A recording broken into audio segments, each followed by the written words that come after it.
नमस्कार। कहानी में आज प्रेमचंद की कालजयी कहानी मंत्र। आइए सुनते हैं। संध्या का समय था। डॉक्टर चड्ढा गोल्फ खेलने के लिए तैयार हो रहे थे।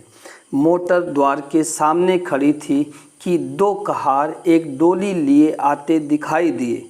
डोली के पीछे एक बूढ़ा लाठी टेकता चला आता था। डोली औषधालय के सामने आकर रुक गई। बूढ़े ने धीरे से आकर द्वार पर पड़ी हुई चिक से झांका। ऐसी साफ सुथरी जमीन पर पैर रखते हुए भय हो रहा था कि कोई घुड़क न बैठे। डॉक्टर साहब को खड़े देखकर भी उसे कुछ कहने का साहस न हुआ। डॉक्टर साहब ने चिक के अंदर से गरज कर कहा, कौन है, क्या चाहता है? बूढ़े ने हाथ जोड़कर कहा, हुजूर, बड़ा गरीब आदमी हूँ, मेरा लड़का कई दिन से।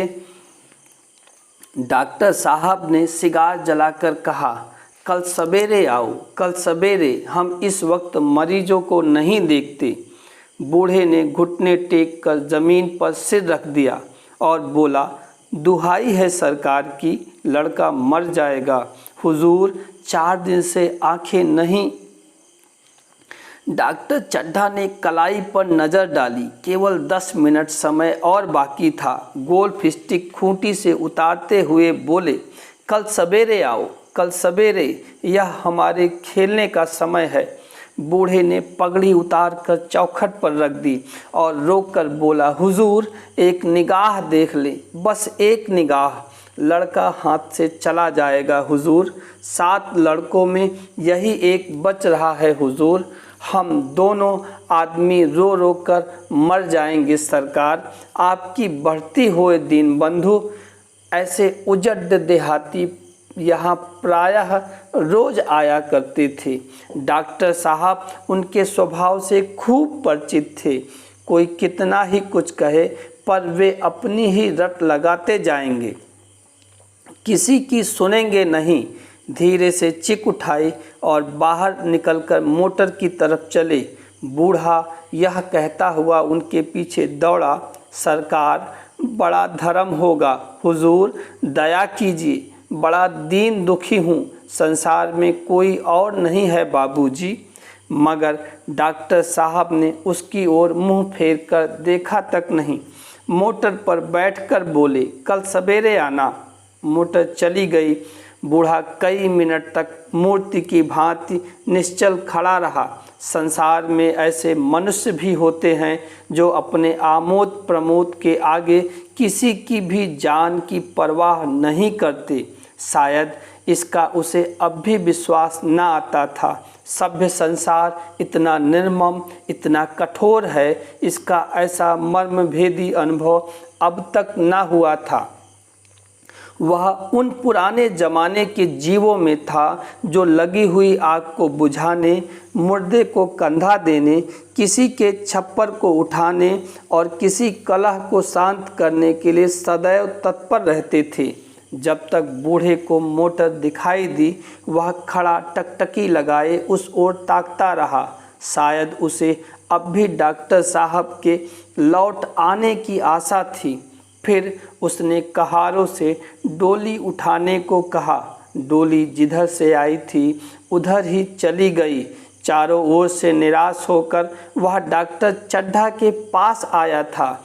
इनकी बड़ी तारीफ सुनी थी। यहाँ से निराश होकर फिर वह किसी दूसरे डॉक्टर के पास न गया। किस्मत ठोक ली। उसी रात उसका हंसता खेलता 7 साल का बालक अपनी बाल लीला समाप्त करके इस संसार से सिधार गया। बूढ़े माँ बाप के जीवन का यही एक आधार था। इसी का मुंह देखकर जीते थे। इस दीपक के बुझते ही जीवन की अंधेरी रात भाएं भाएं करने लगी। बुढ़ापे की विशाल ममता टूटे हुए हृदय से निकलकर अंधकार में आर्त स्वर से रोने लगी। कई साल गुजर गए।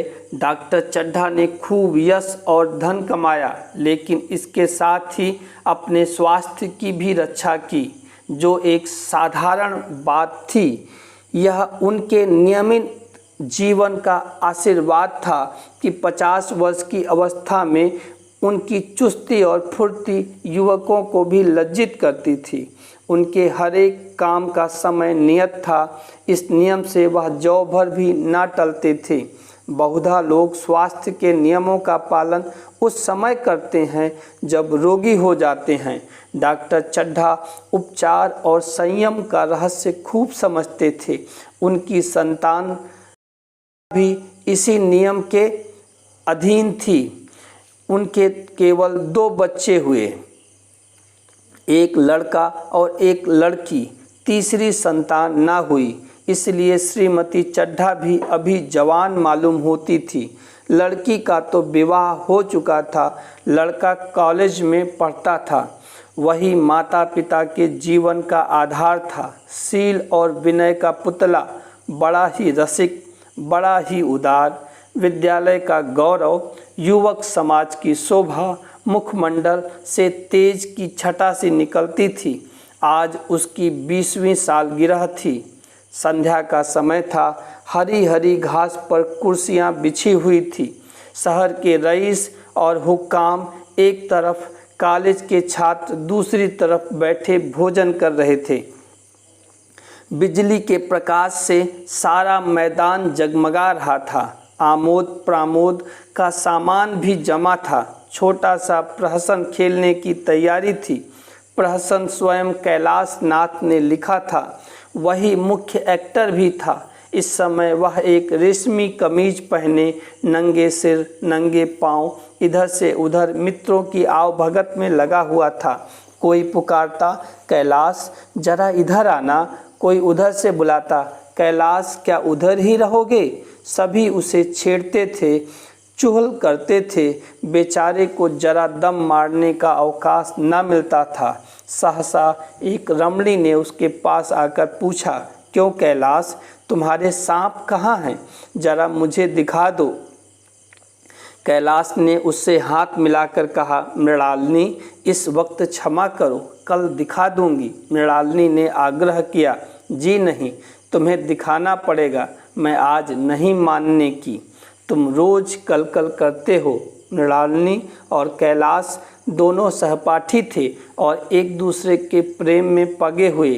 कैलाश को सांपों को पालने, खिलाने और नचाने का शौक था। तरह तरह के सांप पाल रखे थे। उनके स्वभाव और चरित्र की परीक्षा करता रहता था। थोड़े दिन हुए उसने विद्यालय में सांपों पर एक मार्के का व्याख्यान दिया था। सांपों को नचाकर दिखाया भी था। प्राणिशास्त्र के बड़े बड़े पंडित भी यह व्याख्यान सुनकर दंग रह गए थे। यह विद्या उसने एक बूढ़े सपेरे से सीखी थी। सांपों की जड़ी बूटियाँ जमा करने का उसे मरज था। इतना पता भर मिल जाए कि किसी व्यक्ति के पास कोई अच्छी जड़ी है, फिर उसे चैन न आता था, उसे लेकर ही छोड़ता था। यही व्यसन था। इस पर हजारों रुपए फूंक चुका था। मृणालिनी कई बार आ चुकी थी, पर कभी सांपों को देखने के लिए इतनी उत्सुक ना हुई थी। कह नहीं सकते आज उसकी उत्सुकता सचमुच जाग गई थी या वह कैलाश पर अपने अधिकार का प्रदर्शन करना चाहती थी, पर उसका आग्रह बेमौका था। उस कोठरी में कितनी भीड़ लग जाएगी, भीड़ को देखकर सांप कितने चौंकेंगे और रात के समय उन्हें छेड़ा जाना कितना बुरा लगेगा, इन बातों का उसे जरा भी ध्यान न आया। कैलाश ने कहा, नहीं, कल जरूर दिखा दूंगा। इस वक्त अच्छी तरह दिखा भी तो ना सकूंगा, कमरे में तिल रखने को भी जगह न मिलेगी। एक महाशय ने छेड़कर कहा, दिखा क्यों नहीं देते, जरा सी बात के लिए इतना टाल मटोल कर रहे हो। मिस गोविंद हरगिज ना मानना, देखे कैसे नहीं दिखाते। दूसरे महाशय ने और रद्दा चढ़ाया, मिस गोविंद इतनी सीधी और भोली हैं, तभी आप इतना मिजाज करते हैं। दूसरी सुंदरी होती तो इसी बात पर बिगड़ खड़ी होती। तीसरे साहब ने मजाक उड़ाया, अजी बोलना छोड़ देती, भला कोई बात है। इस पर आपका दावा है कि मृणालिनी के लिए जान हाजिर है।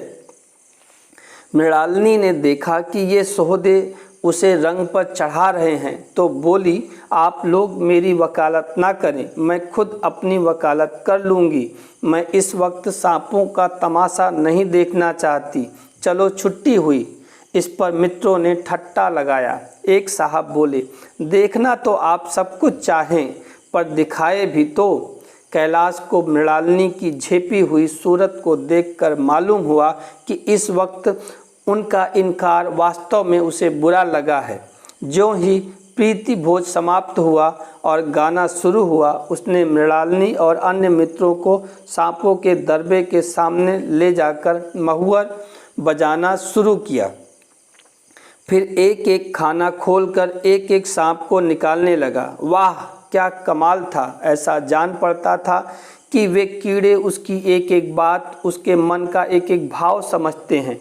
किसी को उठा लिया, किसी को गर्दन में डाल लिया, किसी को हाथ में लपेट लिया। मृणालिनी बार बार मना करती कि इन्हें गर्दन में ना डालो, दूर से ही दिखा दो, बस जरा नचा दो। कैलाश की गर्दन में सांपों को लिपटते देखकर उसकी जान निकल जाती थी। पछता रही थी कि मैंने व्यर्थ ही इनसे सांप दिखाने को कहा, मगर कैलाश एक न सुनता था। प्रेमिका के सम्मुख अपने सर्पकला प्रदर्शन का ऐसा अवसर पाकर वह कब चूकता। एक मित्र ने टीका की, दांत तोड़ डाले होंगे। कैलाश हंसकर बोला, दांत तोड़ डालना मदारियों का काम है, किसी के दांत नहीं तोड़े गए, कहिए तो दिखा दूं। कहकर उसने एक काले सांप को पकड़ लिया और बोला, मेरे पास इससे बड़ा और जहरीला सांप दूसरा नहीं है। अगर किसी को काट ले तो आदमी आनन फानन में मर जाए, लहर भी ना आए। इसके काटे पर का मंत्र नहीं, इसके दांत दिखा दूं। मृणालिनी ने उसका हाथ पकड़कर कहा, नहीं नहीं कैलाश, ईश्वर के लिए इसे छोड़ दो, तुम्हारे पैरों पड़ती हूँ। इस पर एक दूसरे मित्र बोले, मुझे तो विश्वास नहीं आता, लेकिन तुम कहते हो तो मान लूँगा। कैलाश ने सांप की गर्दन पकड़कर कहा, नहीं साहब, आप आँखों से देखकर मानिए। दांत तोड़कर वश में किया तो क्या किया, सांप बड़ा समझदार होता है। अगर उसे विश्वास हो जाए कि इस आदमी से मुझे कोई हानि न पहुँचेगी तो वह उसे हरगिज न काटेगा। मृणालिनी ने जब देखा कि कैलाश पर इस वक्त भूत सवार है तो उसने यह तमाशा न करने के विचार से कहा, अच्छा भाई, अब यहाँ से चलो, देखो गाना शुरू हो गया है, आज मैं भी कोई चीज़ सुनाऊंगी। यह कहते हुए उसने कैलाश का कंधा पकड़कर चलने का इशारा किया और कमरे से निकल गई। मगर कैलाश विरोधियों का शंका समाधान करके ही दम लेना चाहता था। उसने सांप की गर्दन पकड़कर जोर से दबाई, इतनी जोर से दबाई कि उसका मुंह लाल हो गया, देह की सारी नसें तन गई। सांप ने अब तक उसके हाथों ऐसा व्यवहार ना देखा था। उसकी समझ में ना आता था कि यह मुझसे क्या चाहते हैं। उसे शायद भ्रम हुआ कि मुझे मार डालना चाहते हैं, अतएव वह आत्मरक्षा के लिए तैयार हो गया। कैलाश ने उसकी गर्दन खूब दबाकर मुंह खोल दिया और उसके जहरीले दांत दिखाते हुए बोला, जिन सज्जनों को शक हो आकर देख लें, आया विश्वास या अब भी कुछ शक है। मित्रों ने आकर उसके दांत देखे और चकित हो गए। प्रत्यक्ष प्रमाण के सामने संदेह को स्थान कहाँ। मित्रों का शंका निवारण करके कैलाश ने सांप की गर्दन ढीली कर दी और उसे जमीन पर रखना चाहा, पर वह काला गेहूँवन क्रोध से पागल हो रहा था। गर्दन नरम पड़ते ही उसने सिर उठाकर कैलाश की उंगली में जोर से काटा और वहाँ से भागा। कैलाश की उंगली से टप टप खून टपकने लगा। उसने जोर से उंगली दबा ली और अपने कमरे की तरफ दौड़ा। वहाँ मेज की दराज में एक जड़ी रखी हुई थी, जिसे पीस कर लगा देने से घातक विष भी रफू हो जाता था। मित्रों में हलचल पड़ गई। बाहर महफिल में भी खबर हुई। डॉक्टर साहब घबरा कर दौड़े। फौरन उंगली की जड़ कसकर बांधी गई और जड़ी पीसने के लिए दी गई। डॉक्टर साहब जड़ी के कायल न थे। वह उंगली का दशा भाग नस्तर से काट देना चाहते, मगर कैलाश को जड़ी पर पूर्ण विश्वास था। मृणालिनी पियानो पर बैठी हुई थी। यह खबर सुनते ही दौड़ी और कैलाश की उंगली से टपकते हुए खून को रुमाल से पोंछने लगी। जड़ी पीसी जाने लगी, पर उसी 1 मिनट में कैलाश की आंखें झपकने लगीं। ओंठों पर पीलापन दौड़ने लगा, यहाँ तक कि वह खड़ा न रह सका, फर्श पर बैठ गया। सारे मेहमान कमरे में जमा हो गए। कोई कुछ कहता था, कोई कुछ। इतने में जड़ी पीसकर आ गई। मृणालिनी ने उंगली पर लेप किया। 1 मिनट और बीता। कैलाश की आंखें बंद हो गई। वह लेट गया और हाथ से पंखा झलने का इशारा किया। माँ ने दौड़कर उसका सिर गोद में रख लिया और बिजली का टेबल फैन लगा दिया।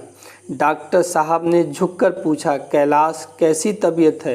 कैलाश ने धीरे से हाथ उठा लिए, पर कुछ बोल ना सका। मृणालिनी ने करुण स्वर में कहा, क्या जड़ी कुछ असर ना करेगी? डॉक्टर साहब ने सिर पकड़कर कहा, क्या बतलाऊं? मैं इसकी बातों में आ गया। अब तो नस्तर से भी कुछ फायदा ना होगा। आध घंटे तक यही हाल रहा। कैलाश की दशा प्रतिक्षण बिगड़ती जाती थी, यहाँ तक कि उसकी आंखें पथरा गई, हाथ पांव ठंडे पड़ गए, मुख की कांति मलिन पड़ गई। नाड़ी का कहीं पता नहीं। मौत के सारे लक्षण दिखाई देने लगे। घर में कोहराम मच गया। मृणालिनी एक ओर सिर पीटने लगी, माँ अलग पछाड़ खाने लगी। डॉक्टर चड्ढा को मित्रों ने पकड़ लिया, नहीं तो वह नस्तर अपनी गर्दन पर मार लेते। एक महाशय बोले, कोई मंत्र झाड़ने वाला मिले तो संभव है अब भी जान बच जाए। एक मुसलमान सज्जन ने इसका समर्थन किया।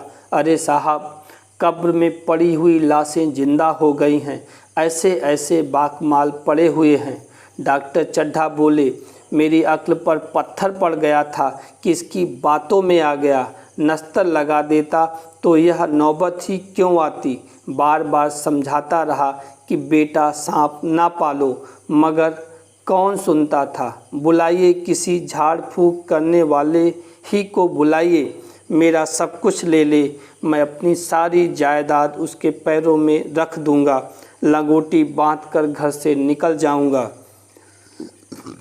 मगर मेरा कैलाश, मेरा प्यारा कैलाश उठ बैठे। ईश्वर के लिए किसी को बुलवाइए। एक महाशय का किसी झाड़ने वाले से परिचय था। वह दौड़कर उसे बुला लाए, मगर कैलाश की सूरत देखकर उसे मंत्र चलाने की हिम्मत ना पड़ी। बोला, अब क्या हो सकता है सरकार, जो कुछ होना था हो चुका। अरे मूर्ख, यह क्यों नहीं कहता कि जो कुछ ना होना था वह कहाँ हुआ? माँ बाप ने बेटे का सेहरा कहाँ देखा? मृणालिनी का कामना तरु क्या पल्लव और पुष्प से रंजित हो उठा? मन के वह स्वर्ण स्वप्न जिनसे जीवन आनंद का स्रोत बना हुआ था, क्या पूरे हो गए? जीवन के नृत्यमय तारिका मंडित सागर में आमोद की बहार लुटते हुए क्या उनकी नौका जलमग्न नहीं हो गई? जो ना होना था वह हो गया। वही हरा भरा मैदान था, वही सुनहरी चांदनी एक निःशब्द संगीत की भांति प्रकृति पर छाई हुई थी। वही मित्र समाज था, वही मनोरंजन के सामान थे, मगर जहाँ हास्य की ध्वनि थी वहाँ करुण क्रंदन और अश्रु प्रवाह था। शहर से कई मील दूर एक छोटे से घर में एक बूढ़ा और बुढ़िया अंगीठी के सामने बैठे जाड़े की रात काट रहे थे। बूढ़ा नारियल पीता था और बीच बीच में खांसता था। बुढ़िया दोनों घुटनियां में सर डाले आग की तरफ ताक रही थी। एक मिट्टी के तेल की कुप्पी ताक पर जल रही थी। घर में ना चारपाई थी, ना बिछौना। एक किनारे थोड़ी सी पुआल पड़ी हुई थी। इसी कोठरी में एक चूल्हा था। बुढ़िया दिन भर उपले और सूखी लकड़ियां बटोरती थी। बूढ़ा रस्सी बटकर बाजार में बेच आता था। यही उनकी जीविका थी। उन्हें ना किसी ने रोते देखा, ना हंसते। उनका सारा समय जीवित रहने में कट जाता था। मौत द्वार पर खड़ी थी, रोने या हंसने की कहाँ फुर्सत। बुढ़िया ने पूछा, कल के लिए सन तो है नहीं, काम क्या करोगे? जाकर झगड़ू शाह से 10 सेर सन उधार लाऊंगा। उसके पहले के पैसे तो दिए ही नहीं और उधार कैसे देगा? ना देगा ना सही। घास तो कहीं नहीं गई, दोपहर तक क्या 2 आने की भी ना काटूंगा। इतने में एक आदमी ने द्वार पर आवाज़ दी, भगत भगत क्या सो गए? जरा किवाड़ खोलो। भगत ने उठकर किवाड़ खोल दिए। एक आदमी ने अंदर आकर कहा, कुछ सुना? डॉक्टर चड्ढा बाबू के लड़के को सांप ने काट लिया। भगत ने चौंक कर कहा, चड्ढा बाबू के लड़के को? वही चड्ढा बाबू है ना जो छावनी के बंगले में रहते हैं? हाँ हाँ वही। शहर में हल्ला मचा हुआ है, जाते हो तो जाओ, आदमी बन जाओगे। बूढ़े ने कठोर भाव से सिर हिलाकर कहा, मैं नहीं जाता, मेरी बला जाए, वही चड्ढा हैं, खूब जानता हूँ। भैया को लेकर उन्हीं के पास गया था, खेलने जा रहे थे, पैरों पर गिर पड़ा कि एक नज़र देख लीजिए, मगर सीधे मुंह से बात तक ना की। भगवान बैठे सुन रहे थे। अब जान पड़ेगा कि बेटे का गम कैसा होता है। कई लड़के हैं? नहीं जी, यही तो एक लड़का था, सुना है सबने जवाब दे दिया है। भगवान बड़ा कारसाज है। उस वक़्त मेरी आँखें आंसुओं से तर थी, पर उन्हें तनिक भी दया न आई। मैं तो उनके द्वार पर होता तो भी बात ना पूछता। तो ना जाओगे? हमने जो सुना था सो कह दिया। अच्छा किया, अच्छा किया। कलेजा ठंडा हो गया, आंखें ठंडी हो गई, लड़का भी ठंडा हो गया होगा। तुम जाओ, आज की चैन की नींद सोऊंगा। बुढ़िया से जरा तंबाकू ले ले, एक चिलम और पीऊँगा। अब मालूम होगा लाला को, सारी साहबी निकल जाएगी। हमारा क्या बिगड़ा? लड़के के मर जाने से कुछ राज तो नहीं चला गया? जहाँ 6 बच्चे गए थे वहाँ एक और चला गया। तुम्हारा तो राज सूना हो जाएगा। उसी के वास्ते सबका गला दबा दबा कर जोड़ा था ना। अब क्या करोगे? एक बार देखने जाऊँगा, पर कुछ दिन बाद मिजाज का हाल पूछूँगा। आदमी चला गया। भगत ने किवाड़ बंद कर लिए, तब चिलम पर तंबाकू रखकर पीने लगा। बुढ़िया ने कहा, इतनी रात गए, जाड़े पाले में कौन जाएगा? अरे दोपहर ही होता तो भी मैं ना जाता, सवारी दरवाजे पर लेने आती तो भी ना जाता। भूल नहीं गया हूँ। पन्ना की सूरत आँखों में फिर रही है। इस निर्दयी ने उसे एक नज़र देखा तक नहीं। क्या मैं ना जानता था कि वह ना बचेगा? खूब जानता था। चड्ढा भगवान नहीं थे, उनके एक निगाह देख लेने से अमृत बरस जाता। नहीं, खाली मन की दौड़ थी। अब किसी दिन जाऊंगा और कहूँगा, क्यों साहब कहिए क्या रंग हैं? दुनिया बुरा कहेगी, कहे, कोई परवाह नहीं। छोटे आदमियों में तो सब ऐब हैं, बड़ों में कोई ऐब नहीं होता, देवता होते हैं। भगत के लिए यह जीवन में पहला अवसर था कि ऐसा समाचार पाकर वह बैठा रह गया हो। 80 वर्ष के जीवन में ऐसा कभी ना हुआ था कि सांप की खबर पाकर वह दौड़ ना गया हो। माघ पूस की अंधेरी रात, चैत बैसाख की धूप और लू, सावन भादों की चढ़ी हुई नदी और नाले, किसी की भी उसने कभी परवाह ना की। वह तुरंत घर से निकल पड़ता था, निस्वार्थ, निष्काम। लेन देन का विचार कभी दिल में आया नहीं। यह काम ही ऐसा न था। जान का मूल्य कौन दे सकता है? एक पुण्य कार्य था। सैकड़ों निराशाओं को उसके मंत्रों ने जीवन दान दे दिया था, पर आप वह घर से कदम नहीं निकाल सका। यह खबर सुनकर सोने जा रहा है। बुढ़िया ने कहा, तंबाकू अंगीठी के पास रखी हुई है, उसके भी आज 2.5 पैसे हो गए, देती ही न थी। बुढ़िया यह कर लेटी। बूढ़े ने कुप्पी बुझाई, कुछ देर खड़ा रहा, फिर बैठ गया, अंत को लेट गया। पर यह खबर उसके हृदय पर बोझ की भांति रखी हुई थी। उसे मालूम हो रहा था कि उसकी कोई चीज़ खो गई है, जैसे सारे कपड़े गीले हो गए हैं या पैरों में कीचड़ लगा हुआ है, जैसे कोई उसके मन में बैठा हुआ उसे घर से निकालने के लिए कुरेद रहा है। बुढ़िया जरा देर में खर्राटे लेने लगी। बूढ़े बात करते करते सोते हैं और जरा सा खटका होते ही जागते हैं। तब भगत उठा, अपनी लकड़ी उठा ली और धीरे से किवाड़ खोले। बुढ़िया ने पूछा, कहाँ जाते हो? कहीं नहीं, देखता था कि कितनी रात है, अभी बहुत रात है, सो जाओ। नींद नहीं आती। नींद काहे आवेगी, मन तो चड्ढा के घर पर लगा हुआ है। चड्ढा ने मेरे साथ कौन सी नेकी कर दी जो वहाँ जाऊँ, वह आकर पैरों पर पड़े तो भी ना जाऊँ। उठे तो तुम इसी इरादे से हो। नहीं री, ऐसा पागल नहीं हूँ कि जो मुझे कांटे बोए उसके लिए फूल बोता फिरूं। बुढ़िया फिर सो गई। भगत ने किवाड़ लगा दिए और फिर आकर बैठा, पर उसके मन की कुछ ऐसी दशा थी जो बाजे की आवाज़ कान में पड़ते ही उपदेश सुनने वालों की होती है। आंखें चाहे उपदेशक की ओर हों, पर कान बाजे की ही ओर होते हैं। दिल में भी बाजे की ध्वनि गूंजती रहती है। शर्म के मारे जगह से नहीं उठता। निर्दयी प्रतिघात का भाव भगत के लिए उपदेशक था, पर हृदय उस अभागे युवक की ओर था जो इस समय मर रहा था, जिसके लिए एक एक पल का विलंब घातक था। उसने फिर किवाड़ खोले इतने धीरे से कि बुढ़िया को खबर भी ना हुई। बाहर निकल आया। उसी वक्त गांव का चौकीदार गश्त लगा रहा था। बोला, कैसे उठे भगत? आज तो बड़ी सर्दी है, कहीं जा रहे हो क्या? भगत ने कहा, नहीं जी, जाऊंगा कहाँ, देखता था अभी कितनी रात है। भला के बजे होंगे? चौकीदार बोला, 1 बजा होगा। और क्या? अभी थाने में से आ रहा था तो डॉक्टर चड्ढा बाबू के बंगले पर बड़ी भीड़ लगी हुई थी। उनके लड़के का हाल तो तुमने सुना होगा, कीड़े ने छू लिया है, चाहे मर भी गया हो। तुम चले जाओ तो शायद बच जाए।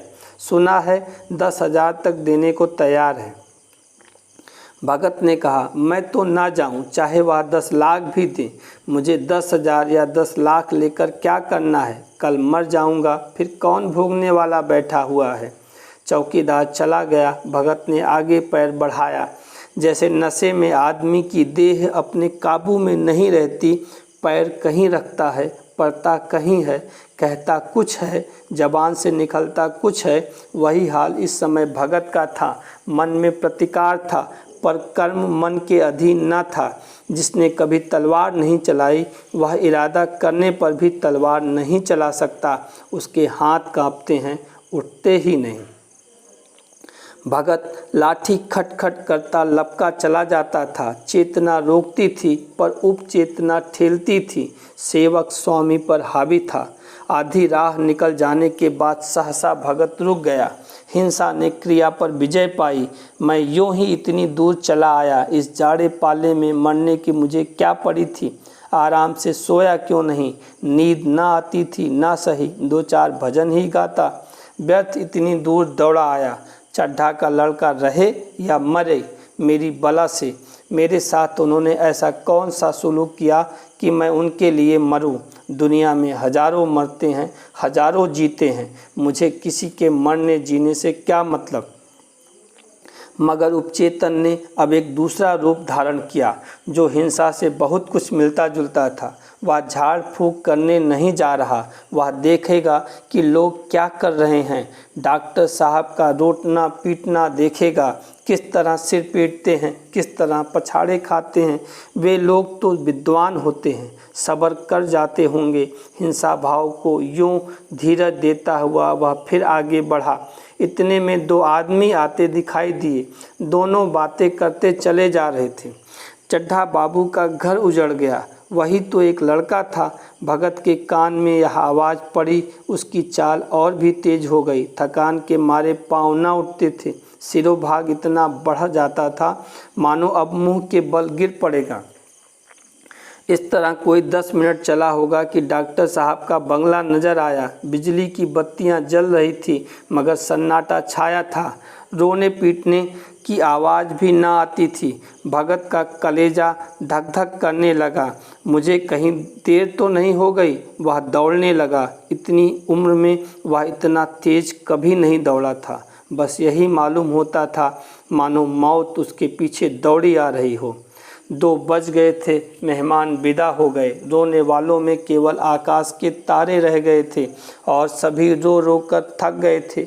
बड़ी उत्सुकता के साथ लोग रह आकाश की ओर देखते थे कि किसी तरह सुबह हो और लाश गंगा की गोद में दी जाए। सहसा भगत ने द्वार पर पहुंचकर आवाज़ दी, डॉक्टर साहब समझे कोई मरीज आया होगा। किसी और दिन उन्होंने उस आदमी को दुत्कार दिया होता, मगर आज बाहर निकल आए, देखा एक बूढ़ा आदमी खड़ा है, कमर झुकी हुई, पोपला मुंह भौं तक सफ़ेद हो गई थी, लकड़ी के सहारे कांप रहा था। बड़ी नम्रता से बोले, क्या है भाई, आज तो हमारे ऊपर ऐसी मुसीबत पड़ गई है कि कुछ कहते नहीं बनता। फिर कभी आना, इधर 1 महीना तक शायद मैं किसी भी मरीज को न देख सकूंगा। भगत ने कहा, सुन चुका हूँ बाबूजी, इसीलिए आया हूँ। भैया कहाँ हैं, जरा मुझे दिखा दीजिए। भगवान बड़ा कारसाज है, मुर्दे को भी जिला सकता है, कौन जाने अब उसे दया आ जाए। चड्ढा ने व्यथित स्वर से कहा, चलो देख लो, मगर 3-4 घंटे हो गए, जो कुछ होना था हो चुका। बहुतेरे झाड़ने फूकने वाले देख देख कर चले गए। डॉक्टर साहब को आशा तो क्या होती, हाँ बूढ़े पर दया आ गई। अंदर ले गए। भगत ने लाश को 1 मिनट तक देखा, तब मुस्कुराकर बोले, अभी कुछ नहीं बिगड़ा है बाबूजी, यह नारायण चाहेंगे तो आध घंटे में भैया उठ बैठेंगे।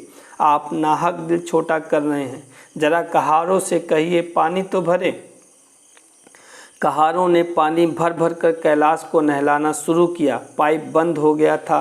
कहारों की संख्या अधिक ना थी, इसलिए मेहमानों ने अहाते के बाहर के कुएं से पानी भर भर कर कहारों को दिया। मृणालिनी कलसा लिए पानी ला रही थी। बूढ़ा भगत खड़ा खड़ा मुस्कुराकर मंत्र पढ़ रहा था, मानो विजय उसके सामने खड़ी है। जब एक बार मंत्र समाप्त हो जाता तब